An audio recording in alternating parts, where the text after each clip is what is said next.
Sekarang juga saatnya kita benar-benar mengambil sikap. Nasib bangsa dan nasib tanah air kita di dalam tangan kita sendiri. Hanya bangsa yang berani mengambil nasib dalam tangan sendiri akan dapat berdiri dengan kuatnya. Bung Karno. Pada tanggal 14 Agustus 1945, Jepang menyerah tanpa syarat kepada sekutu. Berita tentang kekalahan tersebut sangat dirahasiakan oleh Jepang. Bahkan semua stasiun radio disegel oleh Jepang. Tetapi ternyata siaran tersebut tertangkap di Indonesia dan didengar oleh Sultan Syahrir.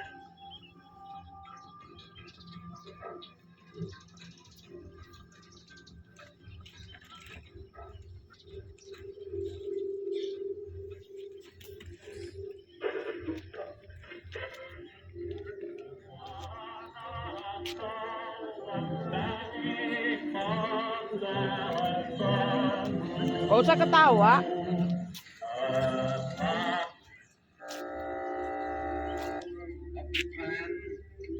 And the Japanese government and the Japanese Imperial General Headquarters sign the instrument of surrender at the places indicated.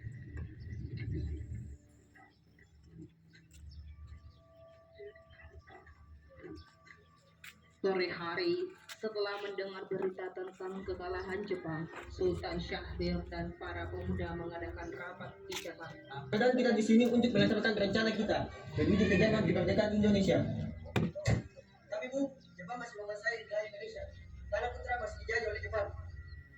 Assalamualaikum.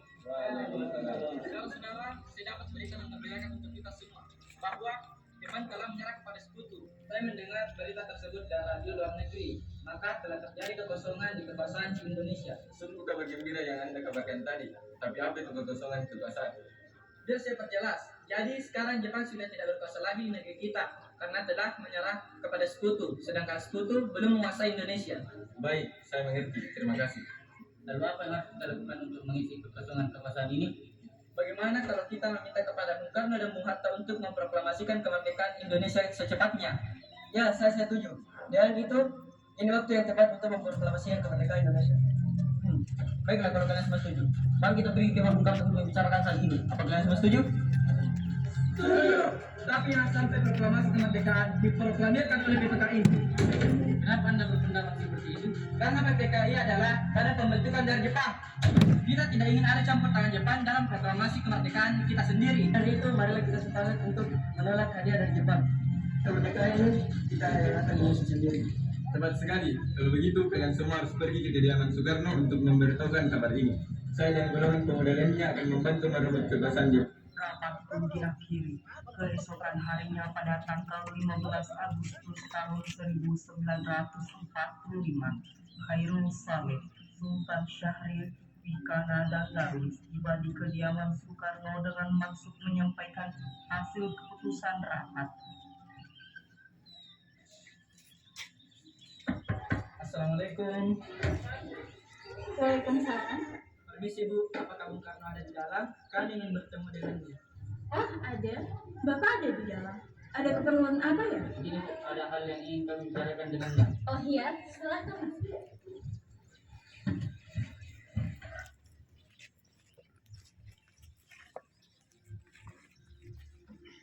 Kang Mas, ada yang datang mencari.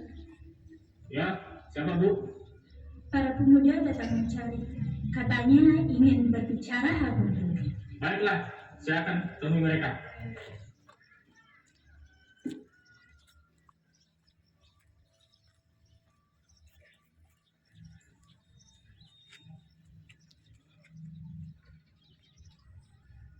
Ya, silakan masuk. Saya dengar dari istri saya ada yang ingin dibicarakan. Begini, kami mendengar berita bahwa Jepang telah menyerah kepada sekutu. Oleh karena itu, telah terjadi kekosongan kekuasaan di Indonesia. Jadi kami kemarin mengadakan rapat dan hasilnya kami semua setuju agar Bung Karno dan Bung Hatta segera menyusun kemerdekaan Indonesia. Secepatnya, mungkin akan saya usahakan setelah berunding dengan anggota PPKI lainnya. Tidak bisa. Kita tidak bisa menunggu lebih lama lagi karena ini merupakan waktu yang tepat untuk memproklamasikan kemerdekaan Indonesia. Apa kalian tidak memikirkan bahaya yang kita dapat ketika kita senekat itu untuk memproklamasikan Indonesia? Jepang pasti menyerang kita. Justru itu, saat ini Jepang bukan lagi penguasa di Indonesia. Jadi untuk apa kita menyanyiakan kesempatan ini? Nanti saja setelah kita bicarakan hal ini dengan anggota BPKI. Saya tidak berharap Anda melaksanakan rapat PPKI terlebih dahulu, karena saya takut Jepang mengetahui tentang rencana kita dan menghalangi Indonesia untuk merdeka. Tapi BPKI satu-satunya cara untuk memerdekakan Indonesia. Tapi kami tidak ingin merdeka oleh Jepang. Baiklah, tapi berikan saya waktu untuk berunding dengan para golongan tua. Baiklah, kalau begitu kami pamit undur diri. Karena masing-masing mempertahankan pendapatnya, keempat orang golongan Buddha tersebut berpamitan kepada Bung Karno.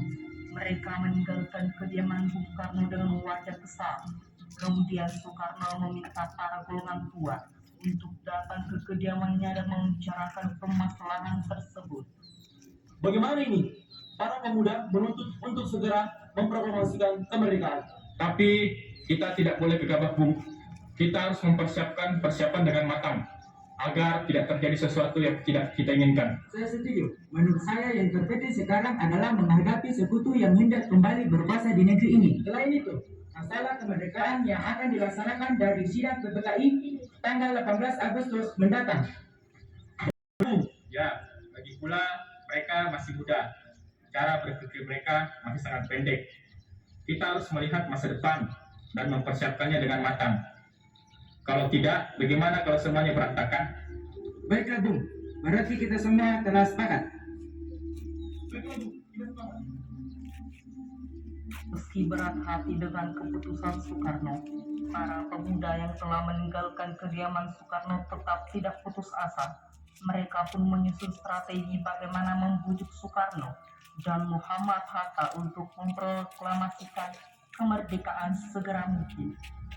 Akhirnya mereka memutuskan untuk mengasingkan kedua tokoh tersebut ke Rengas Dengklok agar terhindar dari pengaruh Jepang di Jakarta.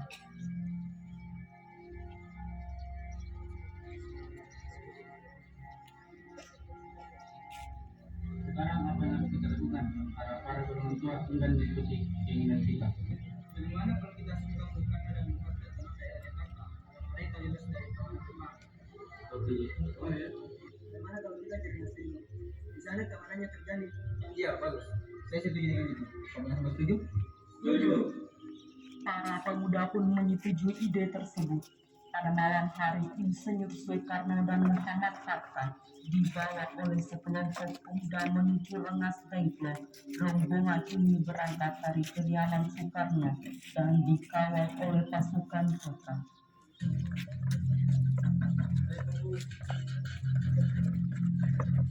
Waalaikumsalam. Jadi gini Bung.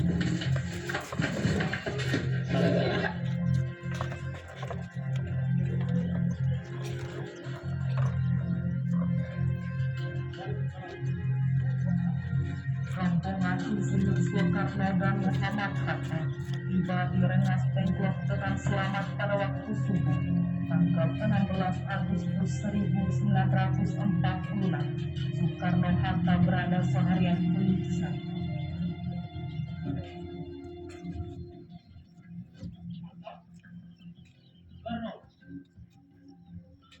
Apa tujuan kalian membawa kami berdua ke sini? Maaf atas kelalaian kami, Bung. Ini semua demi keselamatanmu. Kami ingin membicarakan kembali tentang proklamasi ini, Bung.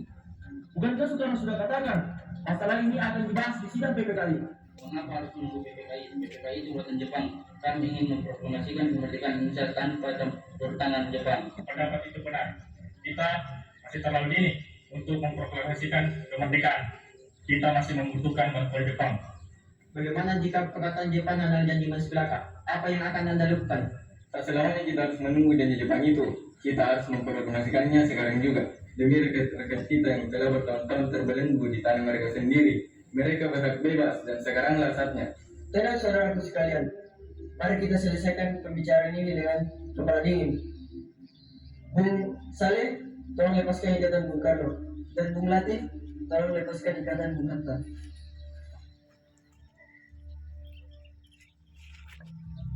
Bung Karno dan Bung Hatta, tolong ikut saya. Saya mengerti tentang pertimbangan kalian berdua tentang proklamasi ini. Kami memang belum mempertimbangkan masalah ini dengan baik. Saya yakin kita akan bisa memanfaatkan situasi ini. Kesempatan tidak datang dua kali, Bung. Tetapi, apakah kita bisa? Apakah semua ini akan bisa dilakukan? Tentu mungkin. Asalkan kita berusaha bersama, kita pasti bisa.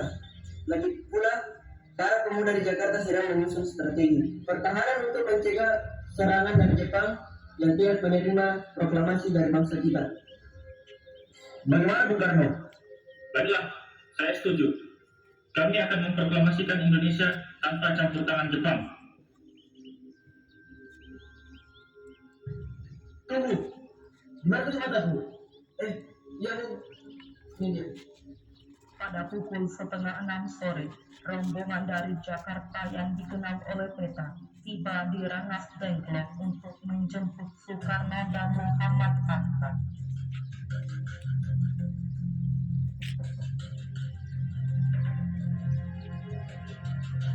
Syukurlah kalian baik-baik saja. Jadi bagaimana keputusannya? Kami setuju bahwa kemerdekaan dilakukan tanpa campur tangan Jepang. Lalu kapan kita akan melaksanakannya? Bagaimana jika besok pasukan di Jakarta sudah siap? Ya, kita akan melaksanakannya.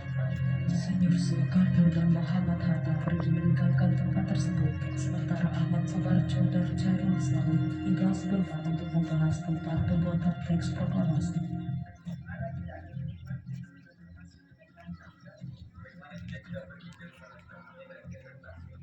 Dia dalam bergerak militer menjadi jawab yang benar menjaga kekuatan dan strategi.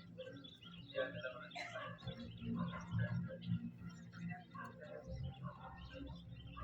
Selesailah perundingan di Rengas Dengklok. Semua anggota golongan muda maupun golongan tua kembali ke Jakarta untuk membahas lanjut rencana proklamasi kemerdekaan tanggal 17 Agustus 1945. Assalamualaikum. Waalaikumsalam, ada apa ya? Kami ingin bertemu dengan Laksamana Maidan. Sebentar, saya panggil Pak. Selamat malam, ada apa Bu? Maaf mengganggu malam-malam. Kami perlu tempat untuk membicarakan kemerdekaan yang akan dilaksanakan esok hari.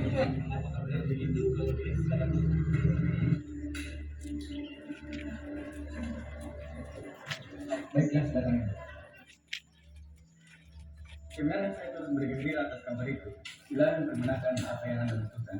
Apakah ada pena dan kertas Laksamana? Oh, sebentar akan saya ambil.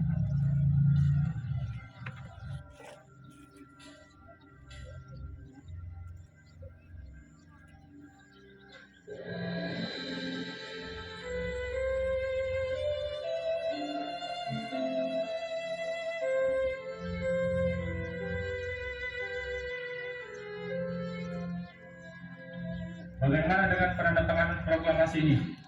Menurut saya, naskah proklamasi tidak ditandatangani oleh anggota PPKI karena PPKI merupakan buatan Jepang. Kita sudah sepakat tadi bahwa proklamasi dilaksanakan tidak dengan campur tangan Jepang. Adakah dari kalian yang berpendapat untuk menyelesaikan masalah ini? Bagaimana jika naskah ini ditandatangani oleh para hadirin yang hadir pada saat ini, seperti ketika Amerika menandatangani teks deklarasi mereka?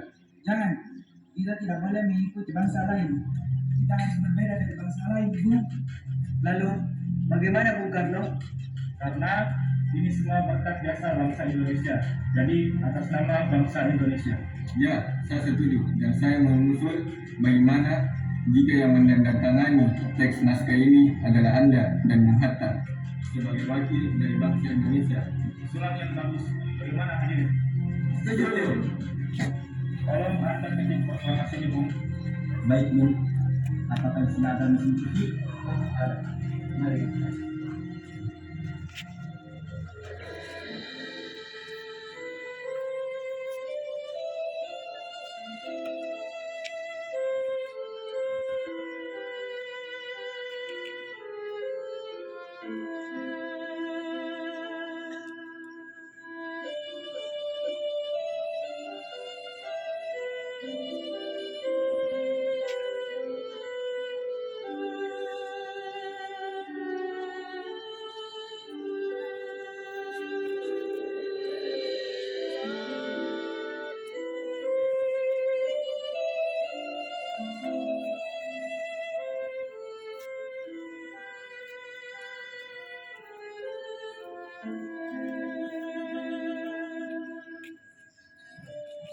Setelah usai perundingan di rumah Laksamana Maida, Soekarno pulang dan disambut oleh istri tercinta.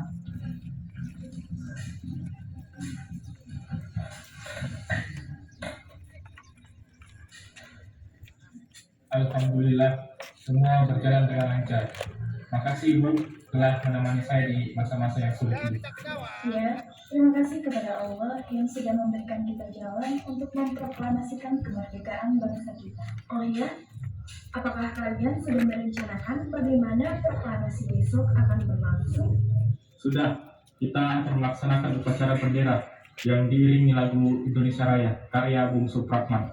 Oh ya, bukankah kita belum punya bendera? Lantas bagaimana? Ya ampun, lupa. Bagaimana kalau Ibu saja yang menjahitkan? Tapi ibu hanya punya kain merah dan putih, Pak. Apakah tidak apa-apa? Tentu saja. Kalau begitu, buat saja bendera yang sederhana. Yang penting kita punya niat. Baiklah, Pak. Ibu punya ide. Bagaimana jika nama benderanya kita namakan Sang Saka Merah Putih? Bagaimana? Baiklah, kita akan menamakannya Sang Saka Merah Putih. Sudah, Bapak bersiap-siap untuk mempersiapkan proklamasi besok. Iya, Bu.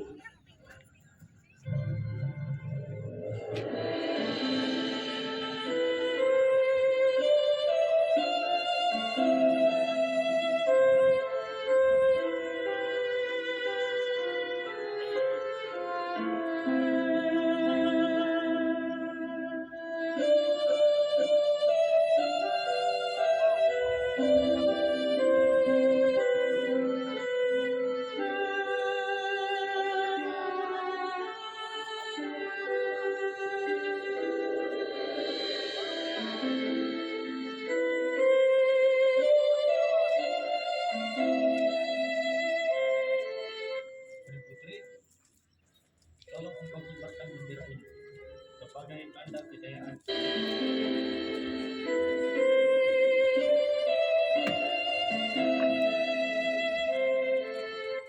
Putri, tolong engkau kibarkan bendera ini sebagai tanda kejayaan bangsa ini.